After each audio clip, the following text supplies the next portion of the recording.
আমাদের আজকের টপিক হলো current electricity, ICSE class 10। Current electricity theory পার্টটা আজকে আমরা করব। তো কারেন্ট ইলেকট্রিসিটি থিওরি করতে গেলে মেনলি লেকচার ফ্লোটাকে আমরা কতগুলো ভাবে ভাবতে পারি। একটা হচ্ছে হোয়াট ইজ কারেন্ট, কারেন্ট কি সেটা আমরা প্রথমে জানবো। নেক্সট হচ্ছে পোটেনশিয়াল ডিফারেন্স কি, what is potential difference.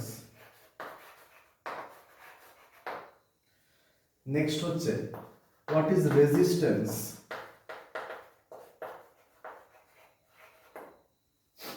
Resistance কি, রেজিস্ট্যান্সের অরিজিন কি, রেজিস্ট্যান্স কোন কোন ফ্যাক্টরের উপর ডিপেন্ড করে, রেজিস্ট্যান্সের কম্বিনেশন কিরকম হয়। নেক্সট হচ্ছে Ohm's law. Next EMF and terminal potential difference of a cell, and finally circuit diagram বা circuit analysis and analysis। তো প্রথমে আমাদের পড়াটা শুরু হবে যে what is current. Current means flow of any physical quantity. Suppose air flow করছে, তাহলে আমরা ওটাকে বলতে পারি যে এয়ার কারেন্ট। ওয়াটার ফ্লো করছে, that is water current. Thermal energy যখন ফ্লো করে আমরা সেটাকে বলি হিট কারেন্ট। তাহলে এখানে আমরা যে কারেন্ট পড়ছি that is electric current. Electric current, তো ইলেকট্রিক কারেন্ট ফ্লো করছে মানে অ্যাকচুয়ালি চার্জ ফ্লো করছে, চার্জ ফ্লোস। এবার আমরা যদি ভাবি যে চার্জ মানে কোন চার্জের কথা বলা হচ্ছে, চার্জের কনসেপ্ট আমাদের বলছে যে আমাদের দু ধরনের চার্জের কনসেপ্ট আছে, একটা positive charge which is proton আর একটা negative charge which is electron. তো এখানে চার্জ মানে free electron, flow of free electrons. Free electron কাদের বলবো, ফ্রি ইলেকট্রন কোনগুলো, ইলেকট্রন কোথায় থাকে না, একটা অ্যাটমিক স্ট্রাকচার আমরা যদি দেখি তাহলে নিউক্লিয়াসে থাকে প্রোটন আর নিউট্রন, এবং নিউক্লিয়াসের চারধারে ডিফারেন্ট অরবিটে ইলেকট্রনগুলো মুভ করে, দিস আর ইলেকট্রনস। তো এরা তো bound electron, they are bound to move around the nucleus due to Coulomb force of attraction. তো এরা তো ফ্রি নয়, তাহলে ফ্রি কোনগুলোকে বলা হচ্ছে, এখানে নিউক্লিয়াস আর ইলেকট্রন পজিটিভ আর নেগেটিভ এদের মধ্যে একটা ফোর্স অফ অ্যাট্রাকশন কাজ করে, which supplies the necessary centripetal force, and that centripetal force, due to that centripetal force electrons move in a circular orbit। তাহলে এই যে ফোর্সটা Coulomb attraction force which is the origin of centripetal force, that is proportional to the square of the, inversely proportional to the square of the distance। তো যখনই আমি nucleus থেকে দূরের দিকে যাচ্ছি আউটার সেলে, তখন নিউক্লিয়াস থেকে ইলেকট্রনের ডিস্টেন্সটা বাড়ছে। ডিস্টেন্স যদি বাড়ে তাহলে ফোর্সটা কমে যাচ্ছে। তাহলে যত আউটার অরবিটে যাব তত এই ইলেকট্রনগুলো, নিউক্লিয়াস এই ইলেকট্রনগুলোকে ফোর্স দিচ্ছে, কিন্তু ফোর্স অফ অ্যাট্রাকশনটা উইক হচ্ছে। So these R weekly bound electrons, these are weekly bound electrons, those are strongly bound electrons. এই যে উইকলি বাউন্ড ইলেকট্রনস কেন, কারণ নিউক্লিয়াস থেকে এই ইলেকট্রনগুলোর ডিস্টেন্স বেশি, ডিস্টেন্স বেশি হওয়ার জন্য ফোর্স অফ অ্যাট্রাকশন কম। তো এরা এনার্জেটিক ইলেকট্রন। যদি বাইরে থেকে আর সামান্য এনার্জি আমি এনিহাউ সাপ্লাই করতে পারি তাহলে এই ইলেকট্রনগুলো প্রপার এনার্জি গেইন করবে এবং অ্যাটম থেকে বাইরে বেরিয়ে চলে আসবে। তাহলে যখনই একটা ইলেকট্রনকে আমি বাইরে থেকে proper amount of energy supply করতে পারবো তখন তারা অ্যাটম থেকে বাইরে বেরিয়ে চলে আসবে। তো এই ইলেকট্রনটা যখন অ্যাটম থেকে বাইরে এলো তখন এই ইলেকট্রনটা কি হয়ে গেল, এই ইলেকট্রনটা হয়ে গেল free. So those are free electrons, এই ইলেকট্রনটা হয়ে গেল free. So those are free electrons. এই অ্যাটমটার কি হলো, অ্যাটম থেকে যদি একটা ইলেকট্রন বেরিয়ে যায় তাহলে অ্যাটমটা আয়নে কনভার্ট হয়ে যাবে। একটা ইলেকট্রন বেরিয়ে গেল মানে এটা পজিটিভ আয়নে কনভার্ট হয়ে গেল। তাহলে এই যে free electron actually this is free from atom, not free from the material. এটা কিন্তু অ্যাটম থেকে ফ্রি হলো, মানে মেটেরিয়াল থেকে ফ্রি হয়নি। তাহলে এটা ধরো মেটেরিয়ালের ভেতর সাপোজ আ কন্ডাক্টর, সেখানে এইরকম ফ্রি ইলেকট্রন প্রচুর আছে, এনার্জিকে সাপ্লাই করছে, খুব স্মল অ্যামাউন্ট অফ এনার্জি এদের দরকার হয়। রুম টেম্পারেচারে যে থার্মাল এনার্জি সাপ্লাইড থাকে, সেই থার্মাল এনার্জি পেয়ে প্রচুর ইলেকট্রন ফ্রি হয়ে থাকে। তো একটা গুড কন্ডাক্টর, সাপোজ আ মেটাল, তার মধ্যে এরকম প্রচুর ফ্রি ইলেকট্রনস থাকে। এনার্জি কোথেকে পাচ্ছে? আমি আবার রিপিট করছি যে thermal energy is the source, mainly thermal energy is the source. তো রুম টেম্পারেচারে যে থার্মাল এনার্জি থাকে বা অনেক লো টেম্পারেচারে যেটুকু থার্মাল এনার্জি থাকে, সেখানে that is sufficient two free those electrons from the atom. তো অ্যাটমটা তো আয়নাইজ হয়ে গেল, আর এই ইলেকট্রনটা ফ্রি হয়ে গেল। Free means free from atom, not free from material. তাহলে এরা এই কন্ডাক্টরের মধ্যে কি করবে না, র্যান্ডাম মুভমেন্ট করবে। এই কন্ডাক্টরের মধ্যে এরা র্যান্ডাম মুভমেন্ট করবে। এদের ভেলোসিটির যে কোনো ভ্যালু হতে পারে, যে কোনো ডিরেকশন হতে পারে। কেন? সাপোজ একটা ইলেকট্রন মুভ করছে, মুভ করতে করতে অন্য কোনো অ্যাটম বা আয়ন বা ইলেকট্রনের সঙ্গে কোলাইড করলো, তাহলে কলিশন হওয়ার পর তার ডিরেকশন চেঞ্জ হয়ে গেল, ভেলোসিটির ডিরেকশন চেঞ্জ হলো, ম্যাগনিটিউড চেঞ্জ হয়ে গেল। সাপোজ এখানে আরেকটা কলিশন হলো, আবার ভেলোসিটির ডিরেকশন চেঞ্জ হলো, ম্যাগনিটিউড চেঞ্জ হলো। তাহলে এই যে মুভমেন্টটা, দিস ইজ কমপ্লিটলি আনপ্রেডিক্টেবল। এই ইলেকট্রনগুলো, ফ্রি ইলেকট্রনগুলো, এদের যে মুভমেন্টটা দ্যাট ইজ আনপ্রেডিক্টেবল, এবং এই ভেলোসিটির ম্যাগনিটিউড যা খুশি হতে পারে এবং ভেলোসিটির ডিরেকশন যা খুশি হতে পারে। This type of velocity is known as thermal velocity. Thermal velocity. তাহলে free ইলেকট্রনগুলো in absence of any potential difference, what is potential difference আসছে আমি আপাতত ডেফিনিশনটা যদি বলি, তো ফ্রি ইলেকট্রনগুলো in absence of any potential difference যে ভেলোসিটি নিয়ে মুভ করে, দ্যাট ইজ থার্মাল ভেলোসিটি। লিখতে পারি the velocity with which the free electrons move inside a conductor in absence of any potential difference is known as thermal velocity. তো এই thermal ভেলোসিটির নেচারটা কি রকম? Suppose আমি একটা ক্রস সেকশনাল এরিয়া কনসিডার করছি এই কন্ডাক্টরের ভেতর। থার্মাল ভেলোসিটি এরকম যে ইলেকট্রন ডেনসিটিটা ফিক্স থাকে, কোনো একটা পার্টিকুলার ভলিউমে নাম্বার অফ ইলেকট্রনস সেটা ফিক্স থাকে। মানে আমি ভাবতে পারি যে এই ক্রস সেকশন দিয়ে দুটো ইলেকট্রন যদি এই ডিরেকশনে মুভ করে, তাহলে এই ক্রস সেকশন দিয়ে ওই টাইমে দুটো ইলেকট্রন উল্টো দিকেও মুভ করবে। মানে এই একটা ঘর আছে, সাপোজ এই ঘরে সাম স্টুডেন্টস বসে রয়েছে, ধরো 5টা স্টুডেন্ট বসে রয়েছে। তাহলে পপুলেশন ডেনসিটি আমি দেখছি সাপোজ 5। একটা ছেলে যদি বেরিয়ে যায় এবং সঙ্গে সঙ্গে যদি আরেকটা ছেলেই ঢোকে এই দরজা দিয়ে, তাহলে পপুলেশন ডেনসিটি কিন্তু সেই 5ই থাকছে। তার মানে এটা নয় যে মুভমেন্ট হচ্ছে না, মুভমেন্ট হচ্ছে, কন্টিনিউয়াসলি ছেলে ঢুকছে এবং ছেলে বেরিয়েও যাচ্ছে, কিন্তু কি যে পপুলেশন ডেনসিটিটা সেম থাকছে। তাহলে সেম হয় এখানেও। তাহলে সেই জন্য আমরা বলতে পারি যে average thermal velocity, average thermal velocity is equal to 0.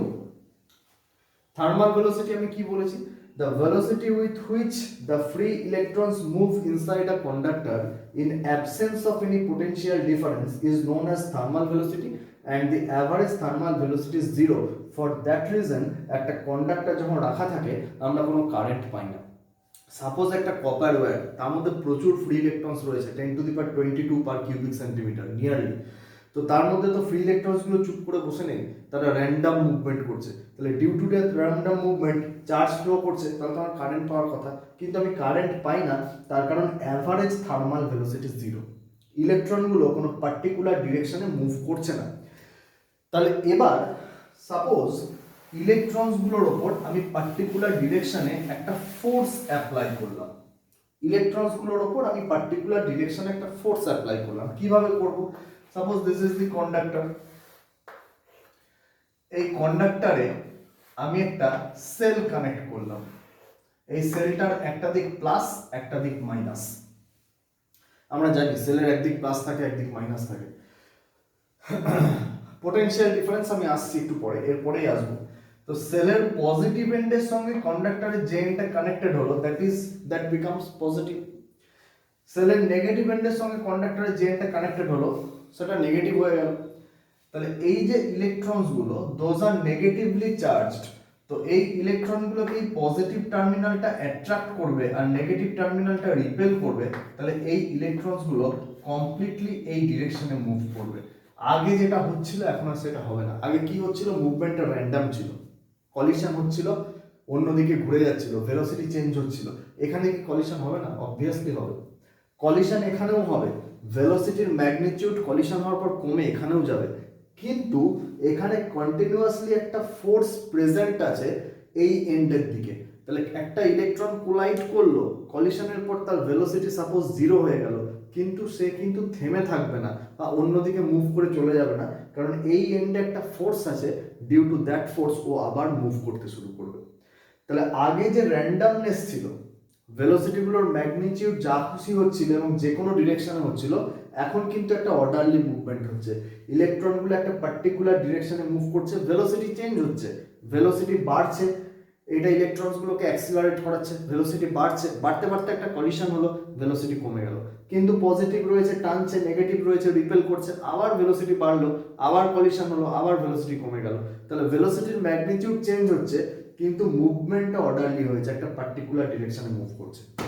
তাহলে এখন আর কোনো একটা ক্রস সেকশনের মধ্যে দিয়ে নেট ফ্লো আমি 0 বলতে পারবো না, তার কারণ প্রত্যেকটা ইলেকট্রন এখন একটা পার্টিকুলার ডিরেকশনে মুভ করছে।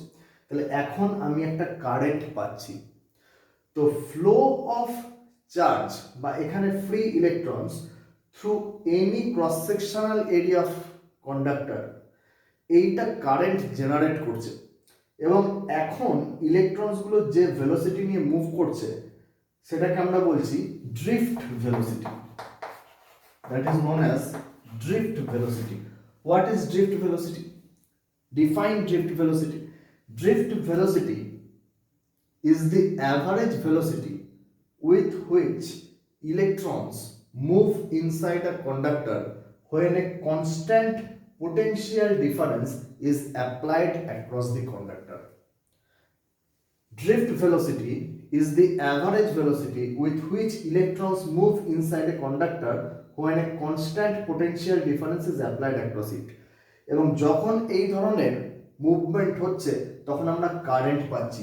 সাপোজ কোনো একটা ক্রস সেকশনাল এরিয়ার মধ্যে দিয়ে নর্মালি টি টাইমে কিউ চার্জ ফ্লো করলো, তাহলে ইউনিট টাইমে যে চার্জ ফ্লো করবে that is q by t, that is current. তাহলে কারেন্ট কি আমরা বুঝলাম যে কারেন্ট, ইলেকট্রিক কারেন্টস মানে flow of charge. Charge means free electron, flow তো সবসময় হচ্ছে, তাহলে সবসময় কারেন্ট কেন পাচ্ছি না? কারেন্ট পাওয়ার জন্য ইলেকট্রনগুলোর একটা অর্ডারলি মুভমেন্টের দরকার হচ্ছে, এবং সেটা যখন আমরা করতে পারছি তখন আমরা একটা কারেন্ট জেনারেট করতে পারছি। So current is equal to rate of flow of charge normally through any cross sectional area of a conductor. Q এর ইউনিট হচ্ছে কুলম্ব, টাইম এর ইউনিট হচ্ছে সেকেন্ড, তাহলে কারেন্টের ইউনিট হচ্ছে coulomb per second, which is known as ampere. This is ampere.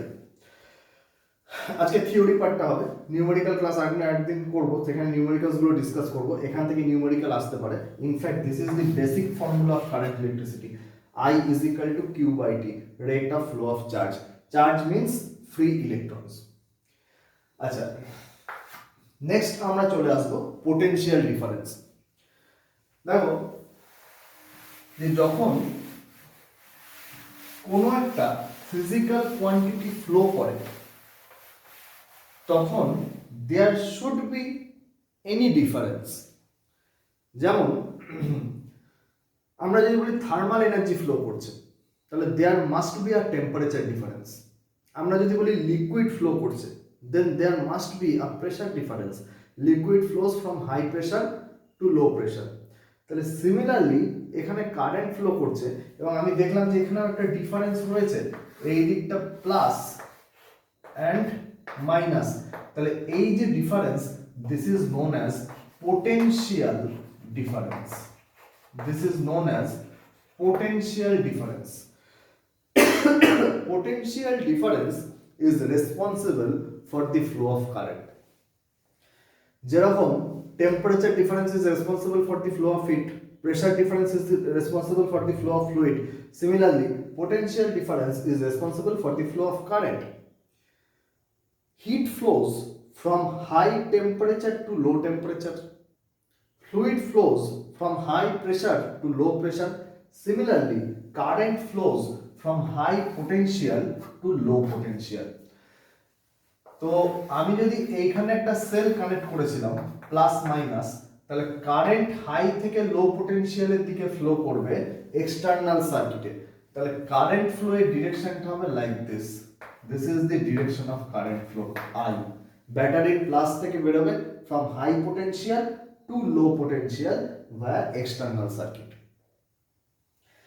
Electron কিন্তু flow করছে কোন দিকে? Suppose there is an electron and this is attracted by high potential end and repelled by the negative potential, তাহলে electron move করছে এই দিকে। তাহলে direction of current flow, that is from high to low potential, or we can say that opposite to the flow of electrons. Electrons গুলো positive টার্মিনালের দিকে move করছে এবং that is towards high potential, and current flow করছে from high to low potential. So what is this potential? Potential difference কি করাচ্ছে? Potential difference actually চার্জকে move করাচ্ছে। কি করে মুভ করাচ্ছে? চার্জকে মুভ করাবার জন্য একটা ফোর্স দরকার হবে এবং সেই ফোর্সটা এখানে জেনারেট হচ্ছে, প্লাস একটা অ্যাট্রাকটিভ ফোর্স দিচ্ছে নেগেটিভ চার্জের উপর, মাইনাস একটা রিপালসিভ ফোর্স দিচ্ছে নেগেটিভ চার্জের উপর। তাহলে ডিউ টু দ্যাট ফোর্স এটা মুভ করছে। তাহলে যদি ফোর্স থাকে, মুভমেন্ট মানে ডিসপ্লেসমেন্ট থাকে, then there must be a work done. We know that work is such a physical quantity which is related to force and displacement. তো এখানেও force আছে, এখানেও ডিসপ্লেসমেন্ট আছে, তাহলে এখানেও একটা ওয়ার্ক ডান হচ্ছে। তো পোটেনশিয়াল ডিফারেন্স আমরা সেই ওয়ার্ক ডান দিয়ে মেজার করি। Suppose there is a charge Q, এখানে একটা চার্জ আছে কিউ। এই চার্জটা এর চারিধারে একটা ইফেক্ট ক্রিয়েট করেছে। কি এফেক্ট? না এখানে যদি অন্য কোনো চার্জ চলে আসে তাহলে এ ওর ওপর আইদার একটা ফোর্স অফ অ্যাট্রাকশন দেবে if that is a negative charge, or একটা ফোর্স অফ রিপালশন দেবে if that is a positive charge. তো এই যে এফেক্টটা সেটাকে আমরা বলি ফিল্ড। তাহলে এই চার্জ ওর চারপাশে একটা ফিল্ড ক্রিয়েট করেছে, that is electric field create করেছে। তো এর ইলেকট্রিক ফিল্ডের মধ্যে অন্য কোনো একটা চার্জকে আমি মুভ করাচ্ছি। তো ইলেকট্রিক ফিল্ডকে ক্রিয়েট করেছে Q, so this is source. এর ইলেকট্রিক ফিল্ডে অন্য একটা চার্জ মুভ করছে, this is test, this is source charge, that is test charge. তো এর ওপর একটা ফোর্স অ্যাপ্লাই করছে, ফোর্স অফ রিপালশন এফ। এই চার্জটা মুভ করলো, মুভ করে চার্জটা যদি শিফট করে তাহলে কি হচ্ছে? এই ফোর্সের আন্ডারে একটা ডিসপ্লেসমেন্ট হচ্ছে, তাহলে একটা ওয়ার্ক ডান হচ্ছে। তো ওয়ার্ক ডান কিউ চার্জকে মুভ করাতে হলো। তাহলে ইফ কিউ চার্জকে মুভ করাতে আমাকে ডাব্লু ওয়ার্ক ডান করতে হয়, তাহলে ইউনিট চার্জকে মুভ করাতে যে ওয়ার্ক ডান করতে হবে W by Q, this is the potential difference between the two points. কোন দুটো পয়েন্ট? না যে পয়েন্ট থেকে যে পয়েন্টে আমি চার্জটাকে মুভ করিয়েছি। আমি ডেফিনিশনটা একবার লিখি পোটেনশিয়াল ডিফারেন্সের, তারপর আমি ডিটেলসে আসছি। এখানে potential difference কি? It is the work done in bringing unit positive charge from infinity to any point in electric field. This is actually potential of a point.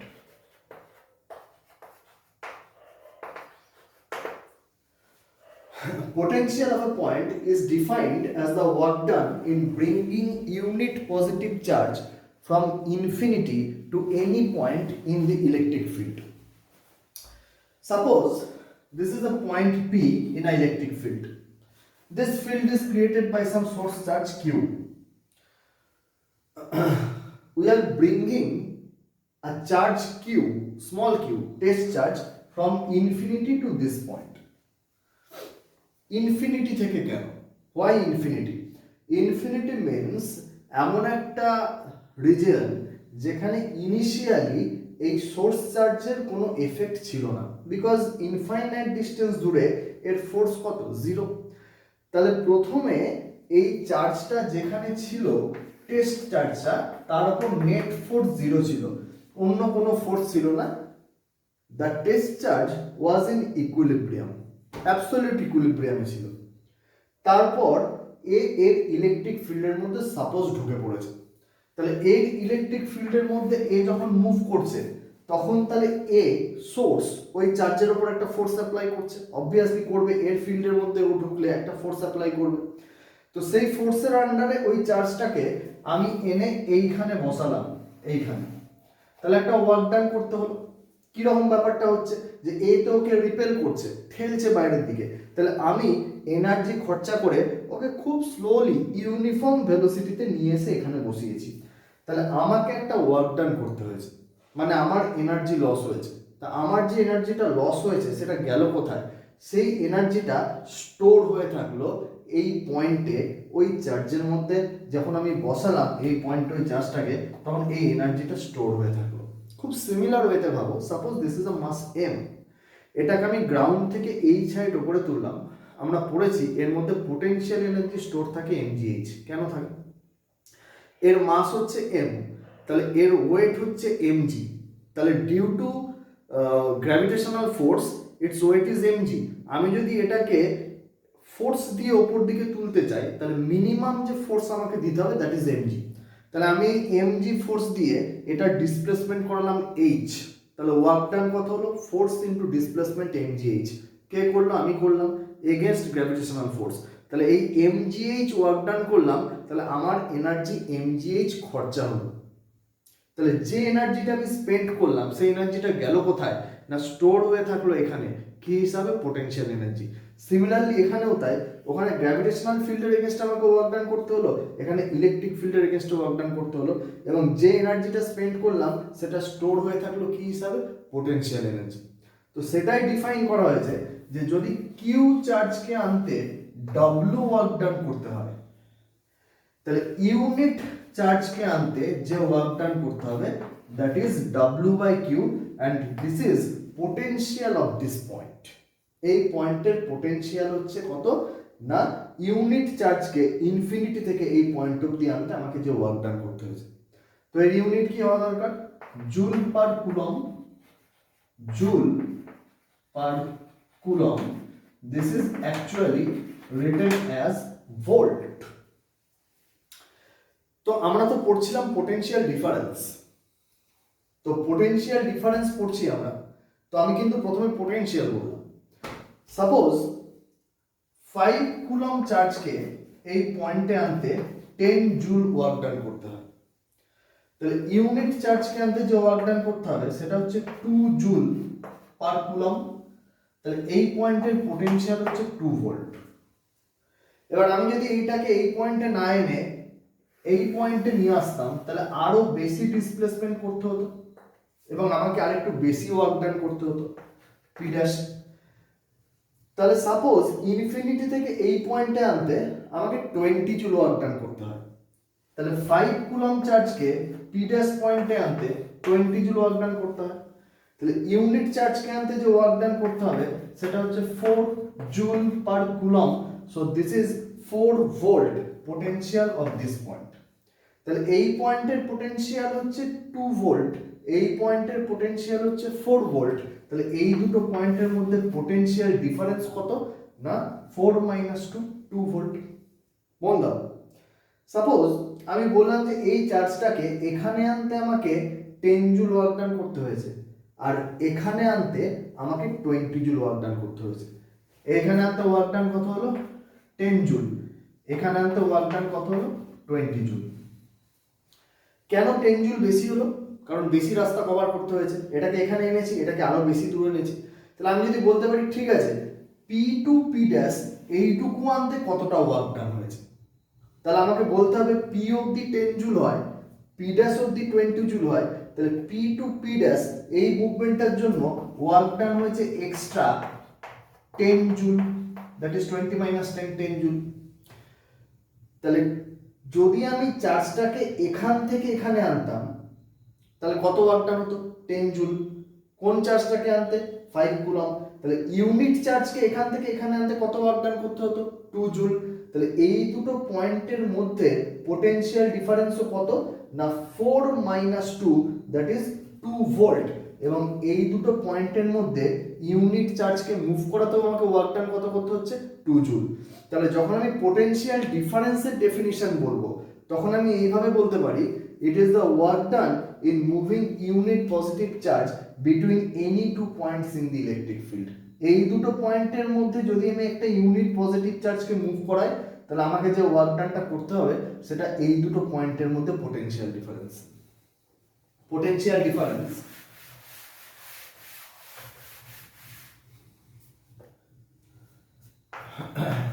potential difference between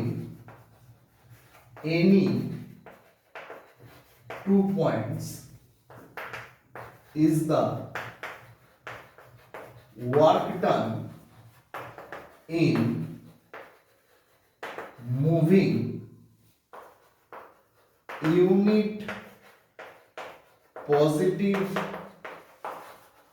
charge between those two points.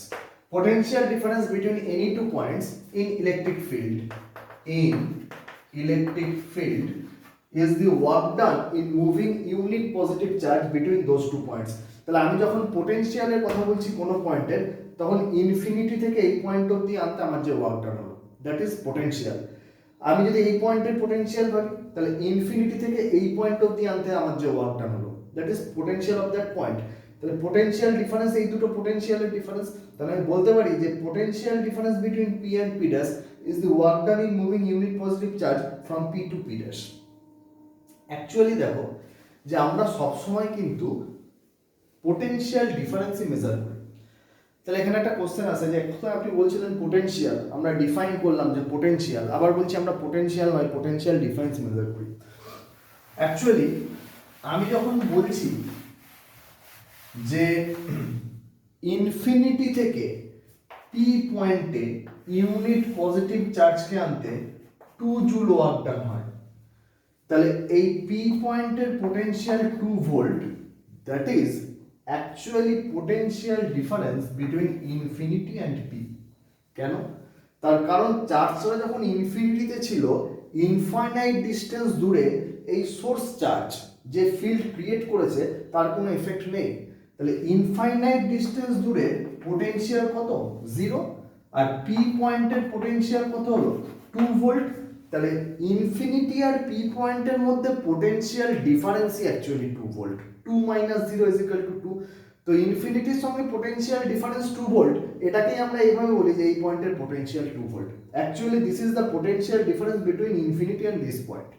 Similarly infinity থেকে suppose আর একটা point P dash এত দূর চার্জকে আনতে 5 joule work done করতে হয়, তাহলে এই পয়েন্টের পোটেনশিয়াল কত? 5 ভোল্ট। তাহলে এই দুটো পয়েন্টের মধ্যে পোটেনশিয়াল ডিফারেন্স কত? 5 volt minus 2 volt, that is potential difference is equal two 3 volt. তো সেটাই তো বলা হয়েছে যে ইনফিনিটি থেকে যদি এত দূরান্তে 2 জুল হয় আর এত দূরান্তে 5 জুল হয় তাহলে এক্সট্রা এই রাস্তাটার জন্য এক্সট্রা ওয়ার্ক ডান কত হচ্ছে? 5 মাইনাস 2 3 জুল। মানে আমি যদি এখান থেকে এখানে নিয়ে আসতাম তাহলে আমার ওয়ার্ক ডান কত হতো? 3 joule. That is in unit চার্জকে এখান থেকে এখানে আনতে ওয়ার্ক ডান হতো কত 3 জুল। তাহলে এই দুটো পয়েন্টের মধ্যে পোটেনশিয়াল ডিফারেন্স কত 3 ভোল্ট, সেটাই আমার বেরিয়েছে। তাহলে পোটেনশিয়াল ডিফারেন্সকে আমি যখন ডিফাইন করছি তখন দুটো পয়েন্টের মধ্যে difference means there must be 2 points, যাদের মধ্যে আমরা ডিফারেন্স দেখছি তাহলে সেই দুটো পয়েন্টের মধ্যে ইউনিট চার্জকে মুভ করাতে যে ওয়ার্ক ডান হবে that is potential difference between those 2 points. Potential যখন আমরা ডিফাইন করছি তখন চার্জটাকে আমরা ইনফিনিটি থেকে নিয়ে আসছি কোনো একটা পয়েন্টে, তখন যে ওয়ার্ক ডান হলো সেটা সেই পয়েন্টের পোটেনশিয়াল। কিন্তু অ্যাকচুয়ালি আমি যখন পোটেনশিয়াল বলছি তখনও কিন্তু আমরা মেজার করছি পোটেনশিয়াল ডিফারেন্সই, ইনফিনিটি আর এই পয়েন্টের মধ্যে potential difference. So potential difference এর ইউনিট হচ্ছে ভোল্ট। আমি যদি বলি define 1 volt, 1 volt potential difference. If 1 coulomb charge is moved from one point to another in an electric field, if 1 coulomb charge is moved from one point to another in an electric field and work done in doing this is 1 joule, then we can say potential difference between those 2 points is 1 volt. যদি তোমাকে বলে কোন পয়েন্টের potential 1 volt সেটাকে define করো, আমি তো potential difference 1 volt দিয়ে বললাম। যদি বলে define potential of a point is 1 volt, what does this statement mean? তখন আমি লিখতে পারি যে that means 1 joule work is done in bringing unit positive charge from infinity to that point. So this is actually potential of a point is 1 volt. এই স্টেটমেন্টটার meaning হচ্ছে এটা যে 1 joule work is done in bringing unit positive charge, that means plus 1 coulomb charge from infinity to that point in electric field. আর যদি potential difference বলে তাহলে simple দুটো পয়েন্টের কথা বলবো, একটা পয়েন্ট থেকে অন্য পয়েন্টের ব্যাপারটা সেই একই। 1 কুলম্ব চার্জ মুভ করাতে যদি 1 জুল ওয়ার্ক ডান হয় then that is 1 volt potential difference. আচ্ছা, so potential difference, there must be a potential difference for the current flow. যেমন আমি কি জানি যে there must be a temperature difference for heat flow, there must be a pressure difference for fluid flow. Similarly, there must be a potential difference for current flow. Next, আমি আসছি resistance. Resistance actually is the hindrance offered by the conductor to the flow of free electrons. Define resistance যদি question আসে তাহলে আমাকে বলতে হবে যে resistance is the hindrance offered by the conductor to the flow of free electrons. রেজিস্ট্যান্সের unit হচ্ছে ohm. Resistance কোন কোন ফ্যাক্টরের উপর ডিপেন্ড করে? Length of the conductor. Resistance is directly proportional to the length of the conductor. একটা কন্ডাক্টরের length যদি আমি বাড়াই তাহলে তার রেজিস্ট্যান্স বাড়বে। অ্যাকচুয়ালি হিন্ড্রেন্সটা আসছে কেন ভাবো, যে ইলেকট্রনগুলো যখন মুভ করছে inside the conductor in presence of any potential difference তখনও কিন্তু কলিশন হচ্ছে এবং অন্য ইলেকট্রনের সঙ্গে কলিশন হচ্ছে, অন্য অ্যাটমের সঙ্গে কলিশন হচ্ছে, অন্য আয়নের সঙ্গে কলিশন হচ্ছে, and due to that collision ইলেকট্রনের মুভমেন্টটা বারবার আটকে যাচ্ছে।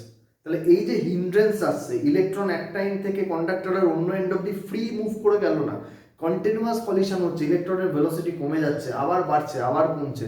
তো সেই জন্য আমরা ড্রিফট ভেলোসিটিতে অ্যাভারেজ ভেলোসিটি কথাটা বলেছিলাম, the average velocity with which electrons move inside a conductor when there is a potential difference, when there is a constant potential difference applied across it. তো অ্যাভারেজ ভেলোসিটি মানে কি, velocity vary করছে, ধাক্কা লেগে velocity কমে যাচ্ছে। তো এই যে কলিশনস গুলো, এই কলিশনস গুলোই হচ্ছে অরিজিন অফ রেজিস্ট্যান্স। তাহলে resistance is the hindrance offered by the conductor to the flow of free electrons. হিন্ড্রেন্সটা আসছে কেন, ইলেকট্রনগুলো মুভ করার সময় যখন কোলাইড করছে অন্য ইলেকট্রনের সঙ্গে, অন্য অ্যাটমের সঙ্গে, অন্য আয়নের সঙ্গে, তখন রেজিস্ট্যান্স জেনারেট করছে। রেজিস্ট্যান্সের সিম্বল হচ্ছে এটা, আর ইউনিট হচ্ছে ওহম। কি বললাম, রেজিস্ট্যান্স কন্ডাক্টরের লেন্থের সঙ্গে প্রপোর্শনাল, কন্ডাক্টরের ক্রস সেকশনাল এরিয়ার সঙ্গে ইনভার্সলি প্রপোর্শনাল। মানে যত লম্বা নেব তারটা, তার রেজিস্ট্যান্স বাড়বে, আর যত সরু নেব, এরিয়া অফ ক্রস সেকশন কম হবে, তার রেজিস্ট্যান্স বাড়বে। থিন এয়ারের আর লং, থিন যদি হয়, থিন ওয়্যার যদি হয় আর লং ওয়্যার যদি হয়, তাহলে তার রেজিস্ট্যান্স বেশি। লং মিন্স লেন্থ বেশি, থিন মানে ক্রস সেকশনাল এরিয়া কম। একটা বাল্বের ফিলামেন্ট লম্বা হয়, পেঁচিয়ে পেঁচিয়ে রাখা থাকে, অ্যান্ড ভেরি থিন, কারণ ওখানে হাই রেজিস্ট্যান্স ফিলামেন্টের দরকার হয়। সিমিলারলি যদি আমি একটা ক্রস সেকশনাল এরিয়া বেশি নিই, একটা মোটা ওয়্যার নিই, তাহলে কি হবে, তার এরিয়া বেশি, cross sectional area, not surface area. Suppose এই দুটো ওয়্যারের লেন্থ সেম, এর রেজিস্ট্যান্স R1, এর R2 গ্রেটার দ্যান R1, কারণ এর cross sectional area com, cross sectional area means this area, cross sectional area com, resistance বেশি। আর similarly দুটো wire, তাদের cross sectional area same, কিন্তু এর লেন্থ হচ্ছে কম, এর রেজিস্ট্যান্স যদি R1 হয়, এর যদি R2 হয়, তাহলে এখানেও R2 greater than R1, because it is longer than this. তাহলে এই দুটোকে যদি আমি একসঙ্গে কম্পেয়ার করি, কম্বাইন করি, then R proportional to L by A, R is equal to some constant, এখান থেকে আসছে আমি, into L by A. So this constant rho, this is known as specific resistance, specific resistance or resistivity. Rho is equal to RA by L. R unit is ohm, this is the symbol of ohm. Cross sectional area square meter, length meter, so this is ohm meter. রেজিস্টিভিটির unit হচ্ছে ohm metre. কিভাবে define করব এখানে, দেখো R is equal to rho L by A. If L is equal to 1, A is equal to 1, then R is equal to rho. আমি এখানে put করে দিলাম R is equal to rho L by A. যদি আমি L টাকে unit ধরি, A টাকে unit ধরি, তাহলে R is equal to rho হয়ে যাচ্ছে। So resistivity is defined as the resistance of a wire of unit length and unit cross sectional area. আবার বলছি, লিখতে হবে, resistivity is defined as the cross section, and resistivity is defined as the resistance of a wire of unit length and unit cross sectional area. যদি একটা wire হয় whose length is 1 meter and cross sectional area is 1 square meter, then its resistivity will be 1 ohm meter. It is defined, resistivity is defined as the resistance of a wire of unit length and unit cross sectional area. তো যদি আমাকে বলে যে resistivity or specific resistance of a material is 1 ohm meter, এর মানে কি, তাহলে আমাকে বলতে হবে if we take a wire of this material whose length is 1 meter and whose cross sectional area is 1 square meter, and if its resistance is 1 ohm, then we can say that the resistivity of this wire is 1 ohm meter. এটা 1, এটা 1, এটা 1, তাহলে obviously rho is equal to 1. দেখো generally বলে define specific resistance. So আমি বললাম যে define কিভাবে করব। This is the resistance of a wire of unit length and unit cross sectional area. তাহলে আমি যদি একটা কিউব ভাবি, যে কিউবের প্রত্যেকটা সাইড 1 মিটার করে, তাহলে এই কিউবের প্রত্যেকটা সাইড যদি 1 মিটার হয় তাহলে লেন্থ কত? 1 মিটার। আর এর ক্রস সেকশনাল এরিয়া কত? 1 স্কয়ার মিটার। তাহলে length 1 metre, cross sectional area 1 square metre. তাহলে এই যে আমি বললাম যে L is equal to 1, A is equal to 1, সেটা একসঙ্গে বলা হয়ে যাচ্ছে। যদি আমি ইউনিট কিউব বলি তাহলে আমাকে আর length 1, area 1, area cross section 1 individually বলতে হচ্ছে না। ইউনিট কিউব মিন্স যার লেন্থ হচ্ছে ইউনিট, ক্রস সেকশনাল এরিয়া হচ্ছে ইউনিট। তাহলে এর দুটো এন্ডের মধ্যে resistance rho L by A, that is rho 1 by 1 is equal to rho. So resistivity can also be defined as the resistance between two ends of a unit cube. একটা unit কিউবের দুটো এন্ডের মধ্যে রেজিস্ট্যান্স যা হবে that is resistivity বা rho of the material. তাহলে লেন্থের উপর ডিপেন্ড করে, এরিয়ার উপর রেজিস্ট্যান্স ডিপেন্ড করে। এখান থেকে আমরা কোয়ান্টিটি পেলাম রেজিস্টিভিটি অফ দি মেটেরিয়াল। আচ্ছা, রেজিস্ট্যান্স অবভিয়াসলি টেম্পারেচারের উপর ডিপেন্ড করে। যদি তুমি ভাবো যে কোনো একটা কন্ডাক্টরের টেম্পারেচার আমি ইনক্রিজ করছি, তাহলে টেম্পারেচার যদি ইনক্রিজ করি তাহলে অ্যাকচুয়ালি থার্মাল এনার্জি সাপ্লাই করছি। তো সেই থার্মাল এনার্জি গেইন করছে কে? ইলেকট্রনসগুলো। থার্মাল এনার্জি গেইন করে ওদের কাইনেটিক এনার্জি বেড়ে যাচ্ছে, ওদের মুভমেন্ট আরো র্যান্ডম হচ্ছে। তাহলে যে কলিশনসগুলো হচ্ছিল সেই কলিশনসগুলো আরো ফ্রিকোয়েন্ট হচ্ছে, ঘন ঘন কলিশন হচ্ছে। তাহলে এই যে ফ্রিকোয়েন্ট কলিশন হচ্ছে, কলিশনগুলোই তো রেজিস্ট্যান্স ক্রিয়েট করছে। তাহলে কলিশন যদি আরো ফ্রিকোয়েন্ট হয়, আরো র্যান্ডম হয়, তাহলে রেজিস্ট্যান্স বেড়ে যাবে। So resistance increases with temperature. Resistance increases with temperature. Resistance increases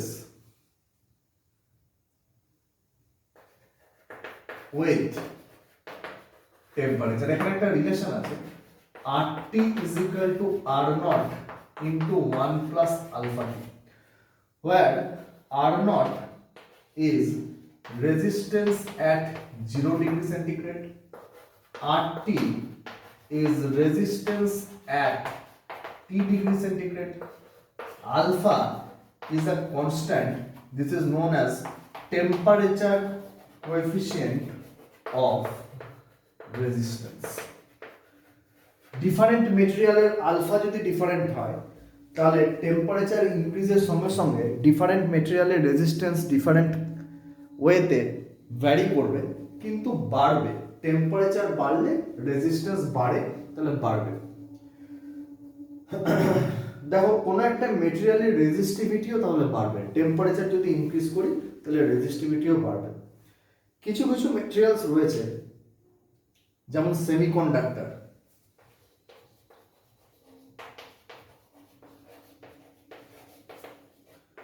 silicon, germanium, these are semiconductors. একটা নন মেটাল কার্বন। তো এই যে সিলিকন, জার্মেনিয়াম, কার্বন, এদের রেজিস্ট্যান্স টেম্পারেচার বাড়লে কমে যায়।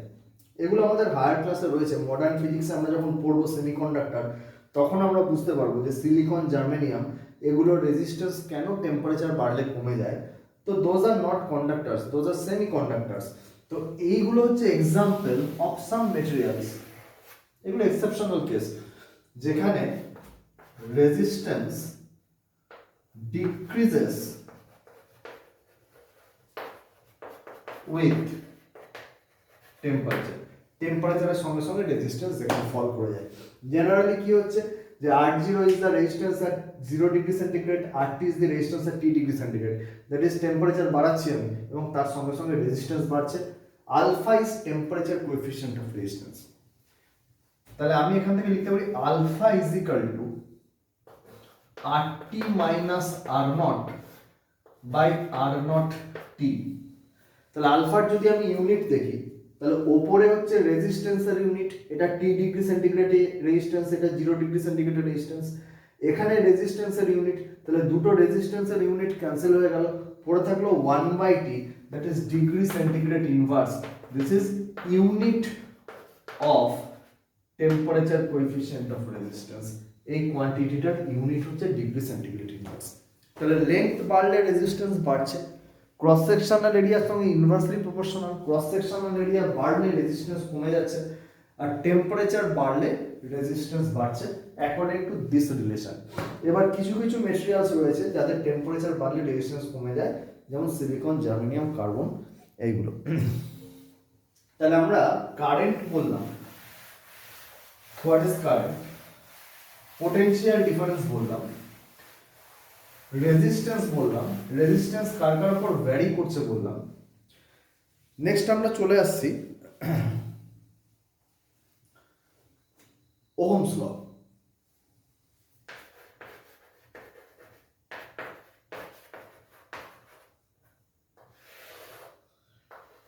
if temperature and other physical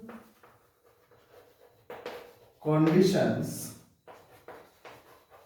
remain invariant,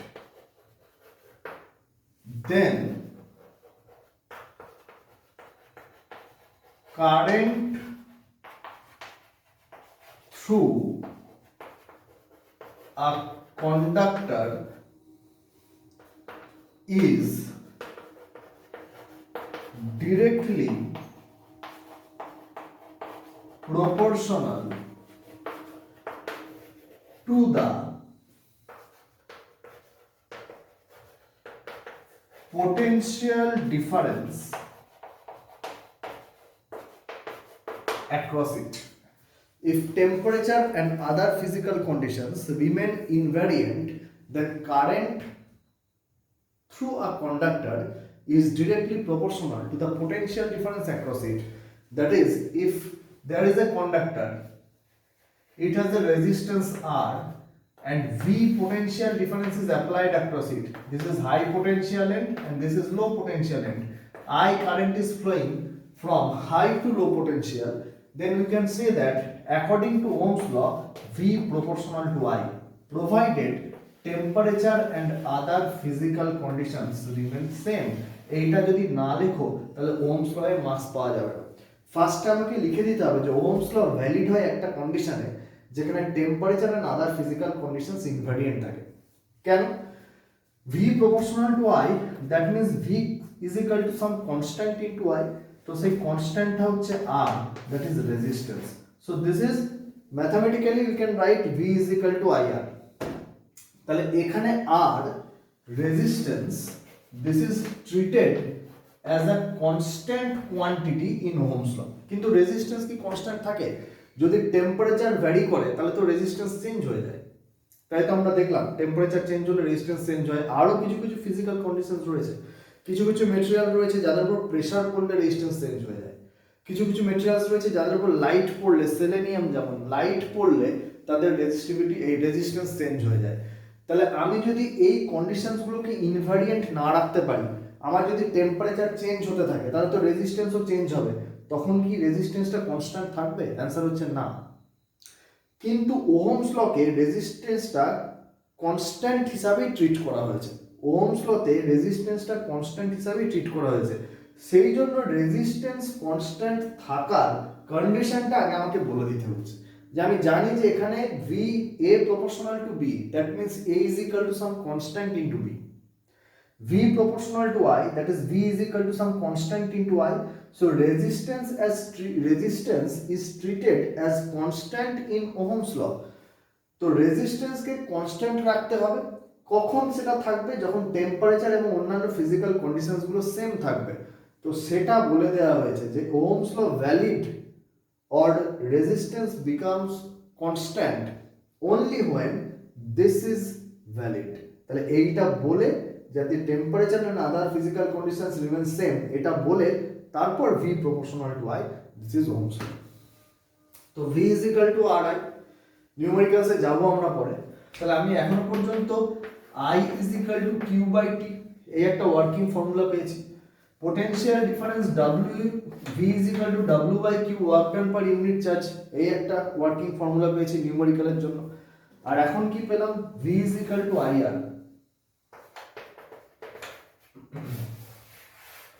দেখো এখান থেকে যদি আমাকে একটা ভোল্টেজ ভার্সেস কারেন্ট গ্রাফ টানতে দেয়, obviously V is equal to IR, that will be like Y is equal to mx, so it will be a straight line passing through the origin।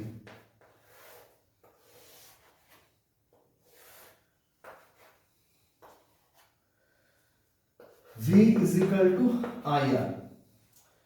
If we compare it with Y is equal to mx, তাহলে এই m, that is slope of the straight line, resistance স্লোপটাকে refer করছে, কারণ এখানে V এখানে I আছে, যেমন Y থাকে এখানে x থাকে, তো resistance is the slope. So we can find out resistance by finding the slope of the straight line। We know what is slope? If a straight line makes an angle theta with positive x-axis, then tan theta is the slope। তাহলে slope of this graph, slope of this graph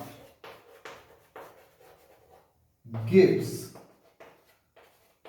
the value of resistance। As resistance remains constant, the slope remains constant। আমরা জানি যে একটা straight লাইনের slope constant থাকে, obviously রেজিস্ট্যান্সও constant আছে। Suppose two graphs are given, this is V versus I graph for a material at temperature T1 and this is V versus I graph for the same material at temperature T2। তাহলে which one is high temperature, T1 or T2? দেখো আমি যদি slope ভাবি, তাহলে এই গ্রাফটার slope হচ্ছে m1 আর এই গ্রাফটার slope suppose m2। এটা ভিজিবল যে এই গ্রাফটার স্লোপ বেশি, কারণ কি এটা থিটা অ্যাঙ্গেল করেছে সাপোজ, আর এটা থিটা 1 অ্যাঙ্গেল করেছে, এটা থিটা 2 অ্যাঙ্গেল করেছে। তাহলে tan theta 2 greater than tan theta 1, therefore slope m2 greater than m1, and slope is the measurement of resistance।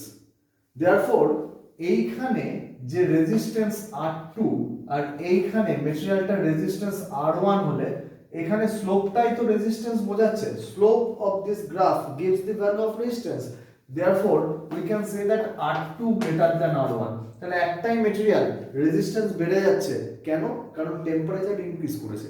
আমরা জানি যে টেম্পারেচার বাড়লে রেজিস্ট্যান্স বেড়ে যায়, তাহলে এখানে obviously T2 is the high temperature।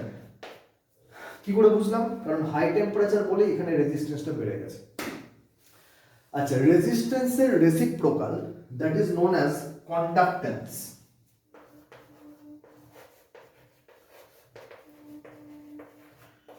One by R,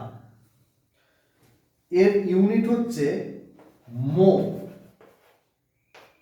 or ohm inverse. Ohm inverse.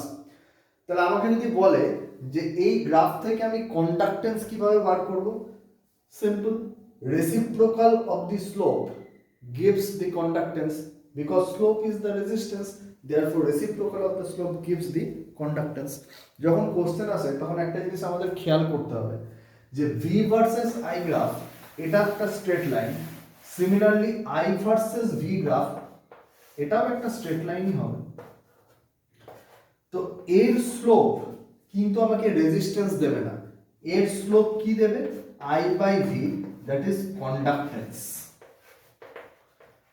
এই স্লোপটা কি দেয় V by I, V by I that is resistance, তাহলে আই বাই ভি কি দেবে 1 by resistance, because V is equal to I R, এখান থেকে আমি পাচ্ছি V is equal to I R, then I by V is equal to 1 by R, so this is conductance. তাহলে আমাকে যদি একটা আই ভার্সেস ভি গ্রাফ দিয়ে দিল, দিয়ে বললো এখান থেকে রেজিস্ট্যান্স কিভাবে পাবো, আমি যদি লিখে আসি slope gives us the value of resistance, ভুল হয়ে গেল, কারণ আমাকে দেখতে হবে গ্রাফটা আই ভার্সেস ভি গ্রাফ। তাহলে এর যদি আমি স্লোপ বার করি, সাপোজ কোনো একটা পয়েন্ট চুজ করলাম, তাহলে এই অ্যাঙ্গেলটা থিটা, তাহলে এই ভ্যালুটা দিচ্ছে কারেন্টের একটা ম্যাগনিটিউড, এই ভ্যালুটা দিচ্ছে পোটেনশিয়ালের ম্যাগনিটিউড, তাহলে tan theta is equal to slope is equal to I by V, actually that is conductance. আমাকে দেখে নিতে হবে এটা আই ভার্সেস ভি গ্রাফ দিয়েছে, তাহলে এর স্লোপ কিন্তু কন্ডাক্ট্যান্স দেয়, তাহলে এখানে অ্যান্সার কি হবে, obviously reciprocal of the slope gives resistance. Generally V versus I graph আমরা টানি, V versus I graph this is obviously a straight line, V is equal to I R. তো এখান থেকে আমরা রেজিস্ট্যান্স কিভাবে পাবো না, slope of this graph gives the value of resistance. Slope কিভাবে হচ্ছে, ভি ভার্সেস আই গ্রাফ একটা পাবো, আমাকে এই গ্রাফের tan থিটা বার করতে হবে। সাপোজ আমি কোনো একটা পয়েন্ট সিলেক্ট করলাম, সেই পয়েন্টের জন্য করেসপন্ডিং কারেন্টের ভ্যালু হচ্ছে এইটা, আর করেসপন্ডিং পোটেনশিয়ালের ভ্যালু হচ্ছে এইটা। তাহলে আমি যদি tan থিটা বার করতে চাই, তাহলে tan theta is equal two perpendicular, তাহলে সেটা আমাকে কি দিচ্ছে, একটা পোটেনশিয়াল ডিভাইডেড বাই বেস, এইদিকে আমি কি বসিয়েছি কারেন্ট, তাহলে এটা আমাকে কি দিচ্ছে, একটা কারেন্টের ভ্যালু, তাহলে potential by current that is V by I, obviously we know V is equal to IR, so V by I is equal to R, so this is equal to resistance. The simple straight line equation থেকে পাবো Y is equal to mx, V is equal to Ri, so R stands for m, that is R is the slope. যে সমস্ত material Ohm's law মেনে চলছে, ওবে করছে, তাদেরকে বলা হয় ওহমিক কন্ডাক্টর। সমস্ত ওহমিক কন্ডাক্টর মেটালগুলো সব ওহমিক কন্ডাক্টর, যারা ওহমস ল ওবে করে, এবং তাদের ভি ভার্সেস আই গ্রাফ হচ্ছে একটা straight line passing through origin. কিন্তু কিছু কিছু মেটেরিয়াল এমন আছে যেমন ডায়োড, ট্রানজিস্টর, এদের মধ্যে দিয়ে যখন কারেন্ট পাস করছে তখন ভি প্রপোর্শনাল টু আই হয় না, মানে এরা some conductors do not obey Ohm's law, so these are non ohmic conductors, these are non ohmic conductors, যেমন কি বললাম ডায়োড, ট্রানজিস্টর এটসেট্রা। তো এদের ক্ষেত্রে জেনারেলি ভি ভার্সেস আই গ্রাফটা এরকম কার্ভ হয়, স্ট্রেট লাইন হয়। এদের রেজিস্ট্যান্স ভ্যারি করে, তাহলে যদি আমাকে কোনো একটা পার্টিকুলার পয়েন্টে এখানে রেজিস্ট্যান্সের ভ্যালু বার করতে দেয়, তাহলে সেই পার্টিকুলার পয়েন্টে আমাকে স্লোপ বার করতে হবে, মানে এখানে একটা ট্যানজেন্ট টানলাম, এই ট্যানজেন্টের ভ্যালুটা আমাকে এই পয়েন্টে স্লোপের ভ্যালু দেবে, মানে এই পয়েন্টে রেজিস্ট্যান্সের ভ্যালু দেবে। So non ohmic conductors are those whose V versus I graph is not a straight line and they do not obey Ohm's law. Example কি না, diode, transistors, those are non-ohmic conductors.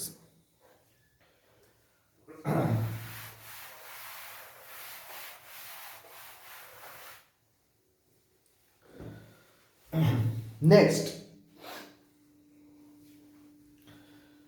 combination of resistances. First, series combination.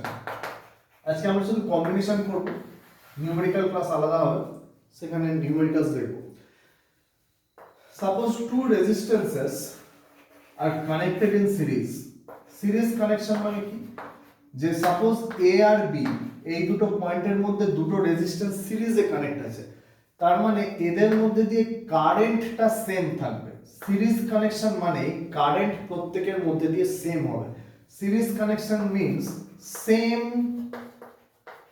current flows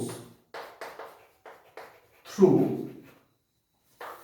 each resistance.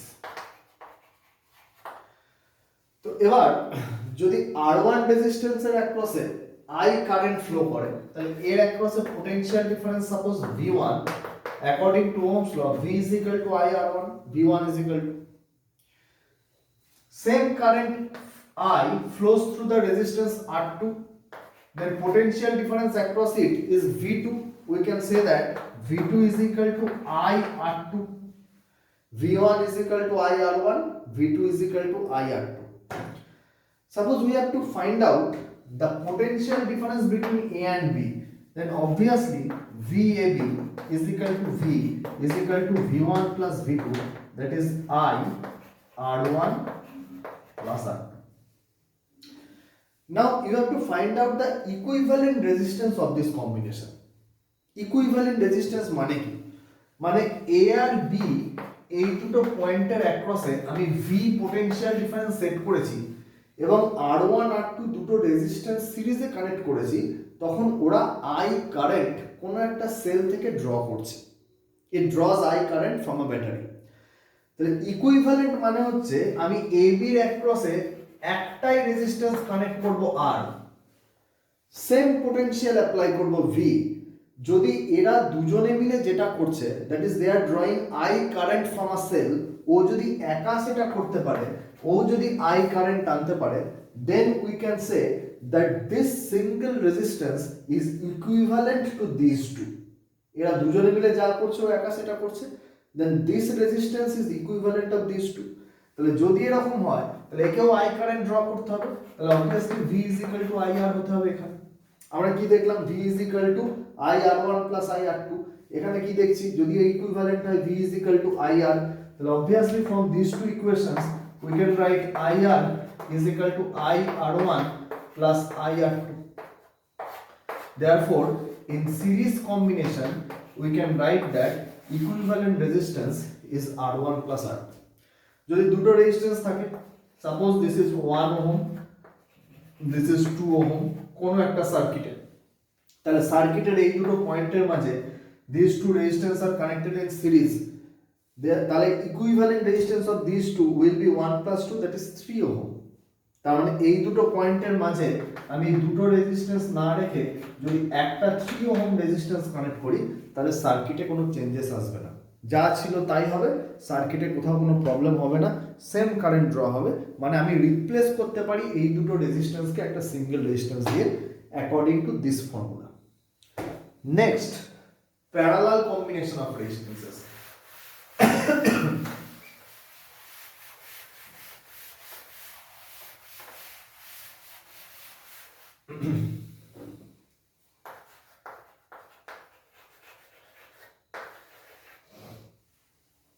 Parallel combination of resistances.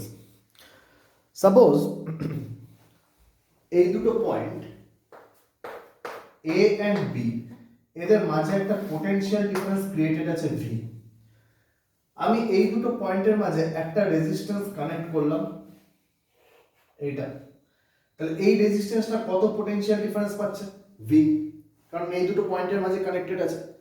Similarly এই দুটো পয়েন্টের মাঝে আমি আরেকটা resistance connect করলাম this, তাহলে এটাও কি এই দুটো পয়েন্টের মাঝে কানেক্টেড আছে, তাহলে এটাও আর কোন পোটেনশিয়াল ডিফারেন্স পাচ্ছে? V obviously.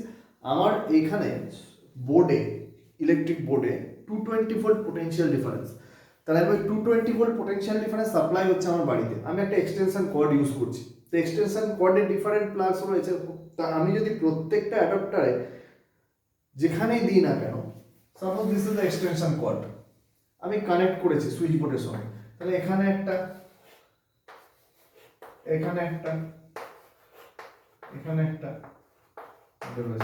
তাহলে এখানেও 220 ভোল্ট পাবো, এখানেও পাবো, এখানেও পাবো, এখানেও পাবো 220 ভোল্ট। কেন পাবো? কারণ এরা প্রত্যেকেই এই দুটো পয়েন্টের মাঝে কানেক্টেড। এ আর বি এর মাঝে আমি যে ভোল্টেজ সাপ্লাই করে রেখেছি, যদি এ আর বি এর মাঝে আমি R1 রেজিস্ট্যান্স লাগাই তাহলে সে সেই ভোল্টেজটাই পাচ্ছে।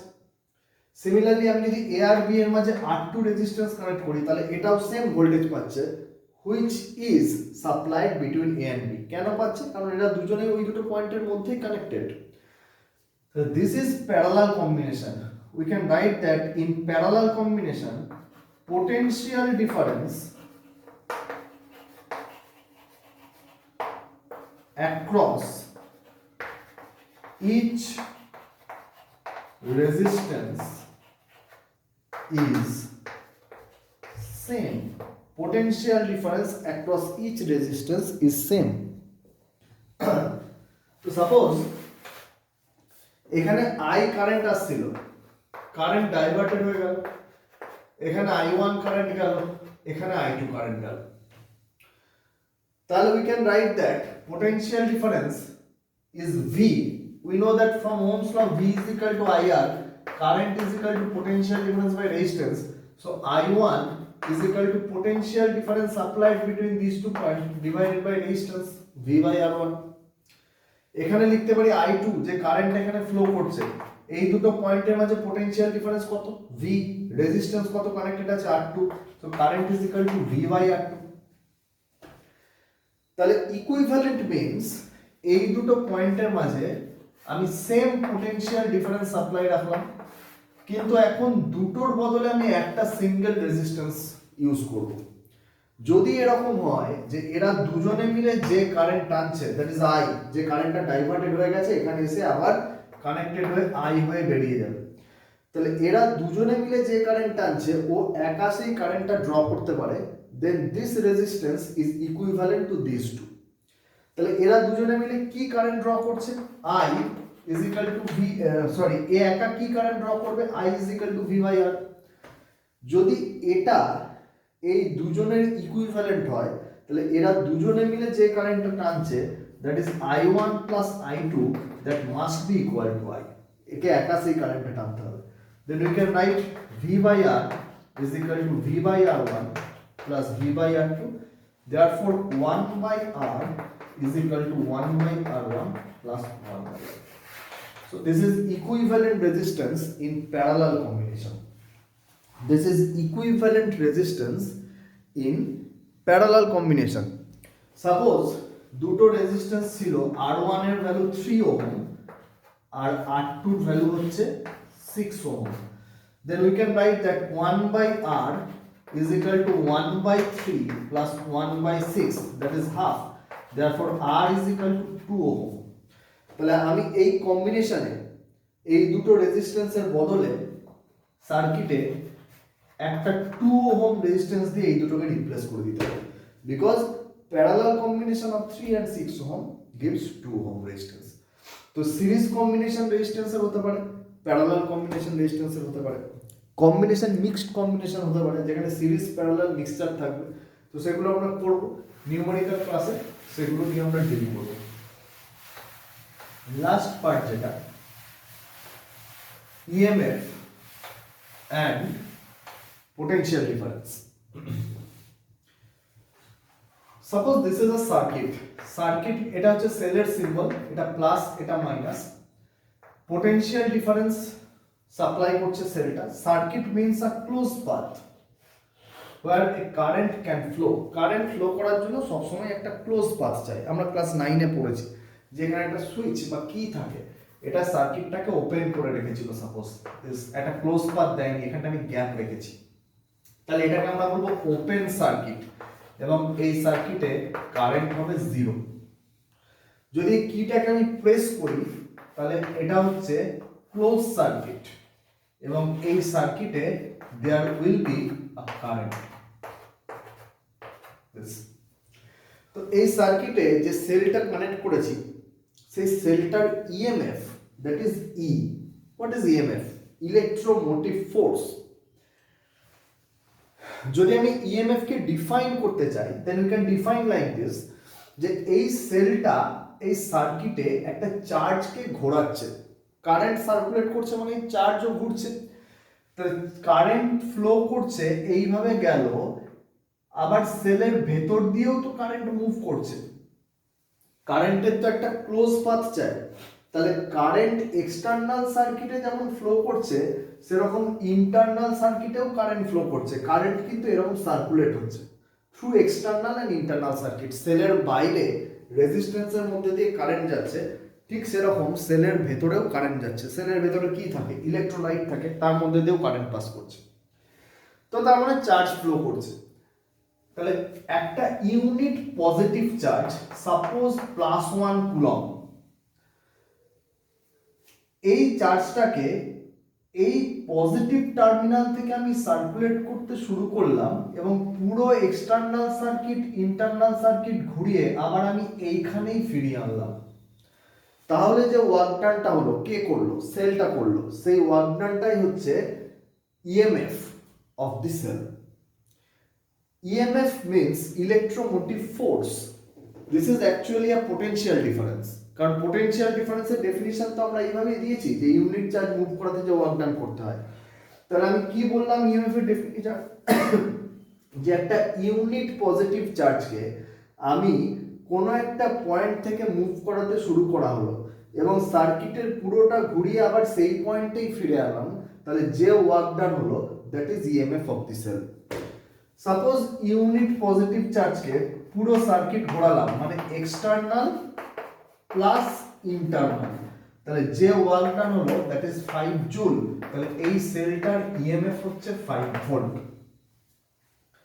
এখানে একটু বোঝার ব্যাপার আছে। দিস ইজ ডেফিনিশন, এটা হচ্ছে ডেফিনিশন। তার মানে এই সেলটা সার্কিটে ম্যাক্সিমাম যে ওয়ার্ক ডান করতে পারে দ্যাট ইজ 5 ভোল্ট, 5 জুল। যদি ইউনিট পজিটিভ চার্জ পাবো, যদি 2 কুলম চার্জকে ঘোরাতে হয় ওকে কত ওয়ার্ক ডান করতে হবে? 10 জুল। যদি ইউনিট চার্জের জন্য 5 জুল হয়, তাহলে এই যে সেলটা সার্কিটে ম্যাক্সিমাম যে পোটেনশিয়াল ডিফারেন্স সাপ্লাই করতে পারে দ্যাট ইজ 5 ভোল্ট, এবং এটাই হচ্ছে ইএমএফ অফ দ্য সেল। আমার কাছে 100 টাকা আছে, তাহলে আমি ম্যাক্সিমাম কত টাকা ডোনেট করতে পারবো? না 100। সো ম্যাক্সিমাম যেটা ডোনেট করতে পারবো সেটাই হচ্ছে ইএমএফ। এবার সাপোজ এই যে সেলটা এর ভেতর দিয়ে যখন কারেন্ট যাচ্ছে ইন্টারনাল সার্কিটে তখন আর এক্সটার্নাল সার্কিটে কারেন্ট ফ্লো করছে, এদের মধ্যে ডিফারেন্স কি আছে? না এক্সটার্নাল সার্কিটে কারেন্ট ফ্লো করছে ওয়্যারের মধ্যে দিয়ে, আর ইন্টারনাল সার্কিটে কারেন্ট ফ্লো করছে ইলেকট্রোলাইটের মধ্যে দিয়ে। তো ওয়্যারের মধ্যে দিয়ে যখন কারেন্ট ফ্লো করছে তখন সেটা হচ্ছে মুভমেন্ট অফ ফ্রি ইলেকট্রনস। আর সেলের ভেতরে যখন কারেন্ট ফ্লো করছে ইলেকট্রোলাইটের মধ্যে তখন সেটা হচ্ছে মুভমেন্ট অফ আয়নস, তখন আয়নের মুভমেন্ট হচ্ছে। তো ফ্রি ইলেকট্রনের মুভমেন্ট যেমন হচ্ছে, ইলেকট্রনগুলো নিজেদের মধ্যে কোলাইড করছে, আয়নের যখন মুভমেন্ট হচ্ছে আয়নসগুলোও তো নিজেদের মধ্যে অন্যান্য আয়নের সঙ্গে অ্যাটমের সঙ্গে কোলাইড করছে। তাহলে সেলের ভেতরেও একটা রেজিস্ট্যান্স থাকে, সেই রেজিস্ট্যান্সটাকে আমরা ডিনোট করি স্মল আর দিয়ে, and this is internal resistance of the cell, internal resistance। আর এক্সটার্নাল সার্কিটে আমি যে রেজিস্ট্যান্সটা কানেক্ট করেছি capital R, this is external resistance of the circuit, external resistance। একটা জিনিস দেখো যে ওই ইন্টারনাল রেজিস্ট্যান্স তাহলে কোন কোন ফ্যাক্টরের উপর ডিপেন্ড করে? Obviously this is a question যে ইন্টারনাল রেজিস্ট্যান্স কোন কোন ফ্যাক্টরের উপর ডিপেন্ড করে। ইলেকট্রোলাইটের টাইপ কি তার উপর ডিপেন্ড করে, ইলেকট্রোলাইটের টেম্পারেচার কত আছে তার উপর ডিপেন্ড করে।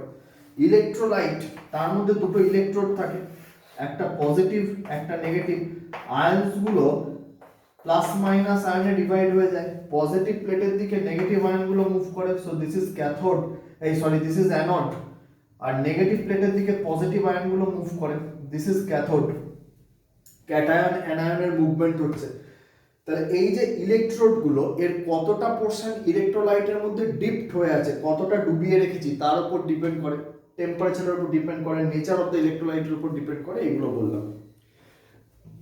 তো এইরকম একটা সার্কিট আছে, সাপোজ 5 ভোল্ট হচ্ছে তার EMF, that is maximum potential difference, যেটাও সাপ্লাই করতে পারে। এর ইন্টারনাল রেজিস্ট্যান্স 1 ওহম আর এক্সটার্নাল রেজিস্ট্যান্স সাপোজ 4 ওহম। তাহলে আমাকে বললো এই সার্কিটে কারেন্ট কত। কারেন্ট বার করতে গেলে আমাকে ওহমস ল ইউজ করতে হয়। কারেন্টের বেসিক ফর্মুলাই হচ্ছে I is equal to V by R। তো এখানে V মানে কি, যে ইএমএফটা সার্কিটের সেলটা সাপ্লাই করছে, maximum potential difference, that is E. আর মানে সার্কিটের রেজিস্ট্যান্স, যদি মোর দ্যান ওয়ান রেজিস্ট্যান্সেস থাকে তখন আমাকে ইকুইভ্যালেন্ট রেজিস্ট্যান্স বার করতে হবে। এখানে আমি দেখতে পাচ্ছি সার্কিটে দুটো রেজিস্ট্যান্স আছে, একটা হচ্ছে এক্সটার্নাল রেজিস্ট্যান্স আর একটা হচ্ছে ইন্টারনাল রেজিস্ট্যান্স। এক্সটার্নাল রেজিস্ট্যান্স হচ্ছে 4 ওহম আর ইন্টারনাল রেজিস্ট্যান্স হচ্ছে 1 ওহম। তাহলে আমাকে এই দুটো রেজিস্ট্যান্সের কম্বিনেশন করতে হবে, ভাবতে হবে এরা সিরিজে আছে কি প্যারালালে আছে। সিরিজে থাকা মানে কি, যদি সবকটা রেজিস্ট্যান্সের মধ্যে দিয়ে সেম কারেন্ট আনডিভাইডেড সার্কুলেট করে তাহলে তারা সিরিজে আছে। তাহলে এখানে ব্যাটারির পজিটিভ থেকে যে কারেন্টটা বেরোচ্ছে আই, সেটা এক্সটার্নাল রেজিস্ট্যান্সের মধ্যে দিয়েও যাচ্ছে, আনডিভাইডেড ওয়েতে সেটা ইন্টারনাল রেজিস্ট্যান্সের মধ্যে দিয়েও যাচ্ছে। তাহলে এই দুটো রেজিস্ট্যান্সের মধ্যে দিয়ে সেম কারেন্ট ফ্লো করছে, তাহলে অবভিয়াসলি এই এক্সটার্নাল রেজিস্ট্যান্স আর ইন্টারনাল রেজিস্ট্যান্স এরা দুজন সার্কিটের সিরিজে আছে, সেম কারেন্ট ফ্লো করছে আনডিভাইডেড হয়ে। তাহলে আর প্লাস আর, তো এইটা হচ্ছে আমার basic formula, I is equal to E by R plus R, কোনো একটা সার্কিটে কারেন্ট বের করার। তো 5/4 + 1, that is 5/5, 1 ampere is the current flowing through the circuit। এবার তুমি ভাবো যে 1 অ্যাম্পিয়ার কারেন্ট যদি সার্কিটে ফ্লো করছে, সার্কিটটা আমি আলাদা করে আঁকি, 1 অ্যাম্পিয়ার কারেন্ট,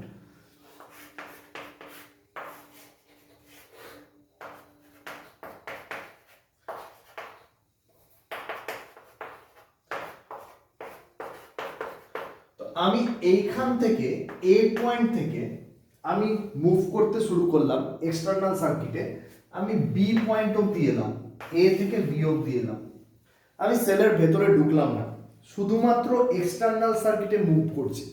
তাহলে এক্সটার্নাল সার্কিটে যদি মুভ করি এ থেকে বি পর্যন্ত আমি কত পোটেনশিয়াল ডিফারেন্স পাবো, না আমাকে দেখতে হবে এ থেকে বি এই রুটটায় কত কারেন্ট ফ্লো করছে, না 1 অ্যাম্পিয়ার। এ থেকে বি এই রুটটায় কত রেজিস্ট্যান্স আছে, না 4 ওহম। তাহলে পোটেনশিয়াল ডিফারেন্স আমি কত পাচ্ছি এক্সটার্নাল সার্কিটে, 1 × 4, দ্যাট ইজ 4 ভোল্ট। আমি কি করলাম, না V = I × এক্সটার্নাল রেজিস্ট্যান্স করলাম। তো এই যে 4 ভোল্ট, এটা হচ্ছে সেলের এই টার্মিনাল থেকে এই টার্মিনাল পর্যন্ত potential difference. So this is known as terminal potential difference. This is known as terminal potential difference। Terminal potential difference। তাহলে ডিফাইন যদি আমাকে করতে হয় কি হবে, যে আমি সেলের একটা টার্মিনাল থেকে ইউনিট পজিটিভ চার্জকে ভায়া এক্সটার্নাল সার্কিট অন্য টার্মিনালে নিয়ে গেলাম, তাহলে যে ওয়ার্ক ডান হলো that is terminal potential difference. আমি তো সেলের ভেতরে ঢুকবো না, শুধু এই টার্মিনাল থেকে এক্সটার্নাল সার্কিট দিয়ে এই টার্মিনাল অবধি নিয়ে গেলাম unit positive charge. If we move a unit positive charge from one terminal of the cell to the other terminal through the external circuit only, then the potential difference but then the work done, if we move unit positive charge from one terminal of a cell to the other terminal through the external circuit, then the work done by the cell is the terminal potential difference। Terminal মানে আমি বাইরে বাইরে গেলাম।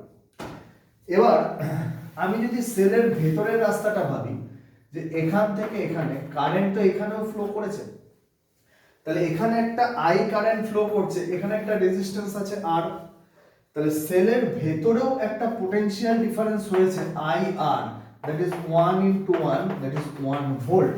তো এই potential ডিফারেন্সটা সেলের ভেতরে হয়েছে। তাহলে সেলের ভেতরে যে পোটেনশিয়াল ডিফারেন্স হয়েছে সেটা তো আমি কাজে লাগাতে পারবো না।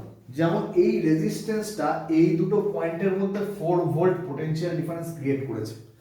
আমি ধরো একটা এলইডি বাল্ব জ্বালাবো, 4 volt is suppose sufficient to lit up the bulb. তাহলে আমি এই বাল্বটাকে এই দুটো পয়েন্টের মধ্যে লাগিয়ে দিলাম, তাহলে প্যারালাল কানেকশন করে দিলাম, বাল্বটাও 4 ভোল্ট পোটেনশিয়াল ডিফারেন্স পেলো। আমি জানি প্যারালাল কানেকশনে এই দুটো পয়েন্টের মধ্যে যাই লাগাবো সেম পোটেনশিয়াল পাবে, তাহলে 4 ভোল্ট বাল্ব জ্বললো। কিন্তু এই যে পোটেনশিয়ালটা সেলের ভেতরে, সেটা তো আমি ইউজ করতে পারছি না, কারণ সেলের ভেতরে তো তুমি বাল্ব ফিট করতে পারবে না। তাহলে এই যে potential that is called lost volt. তাহলে যদি কোনো সেলের ইন্টারনাল রেজিস্ট্যান্স কম হয় তাহলে তার লস্ট ভোল্ট কম হবে এবং এক্সটার্নাল সার্কিটে আমি তত বেশি পোটেনশিয়াল ডিফারেন্স পাবো, তাহলে সেটা একটা ভালো সেল। কিন্তু যদি কোনো সেলের ইন্টারনাল রেজিস্ট্যান্স খুব হাই হয় তাহলে তার লস্ট ভোল্ট বেশি হবে এবং কি হবে, ইন্টারনাল সার্কিটে পোটেনশিয়াল ডিফারেন্স বেশি হবে, এক্সটার্নাল সার্কিটে কমে যাবে। কারণ টোটাল তো 5 সাপ্লাই করে, তাহলে 4 + 1 that is equal to 5 which is E. So I can write that E is equal to terminal potential difference plus lost volt. দেখো আমার পকেটে 100 টাকা ছিল, তাহলে দ্যাট ইজ ইএমএফ, আমি বাইরে দিয়ে দিয়েছি 90 রুপিস, তাহলে এটা হচ্ছে টার্মিনাল পোটেনশিয়াল ডিফারেন্স।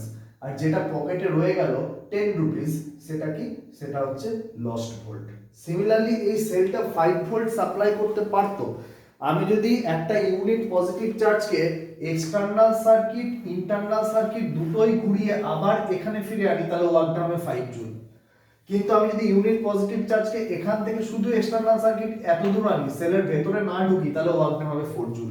তাহলে এখান থেকে এত দূর আসতে পোটেনশিয়াল ডিফারেন্স কত পেলাম, 4 volt, that is terminal potential difference. আর পুরোটা ঘুরলে কত পাবো, 5 ভোল্ট, দ্যাট ইজ ইএমএফ। কিন্তু 5 ভোল্ট আমি ইউটিলাইজ করতে পারিনি, কারণ 1 ভোল্ট কি হয়ে গেছে, লস্ট হয়ে গেছে সেলের ভেতরে। যদি কোনো সেলের ইন্টারনাল রেজিস্ট্যান্স 0 হয় তখন তার EMF is equal two terminal potential difference হতে পারে, কিন্তু সেটা প্র্যাকটিক্যাল নয়, কিছু না কিছু ইন্টারনাল রেজিস্ট্যান্স থাকবেই। তাহলে সেলটা ম্যাক্সিমাম যে পোটেনশিয়াল ডিফারেন্স সাপ্লাই করতে পারে দ্যাট ইজ ইএমএফ, আর এক্সটার্নাল সার্কিটে আমি যে পোটেনশিয়াল ডিফারেন্সটা পাচ্ছি that is terminal potential difference. ধরো একটা ওপেন সার্কিট আছে, এটা 5 ভোল্ট, কারেন্ট পাস করছে না, তাহলে এই প্লাস এন্ডের সঙ্গে এটা কানেক্টেড আছে, তাহলে এটাও প্লাস হয়ে গেছে, এই মাইনাস এন্ডের সঙ্গে এটা কানেক্টেড আছে, তাহলে এটাও মাইনাস হয়ে গেছে।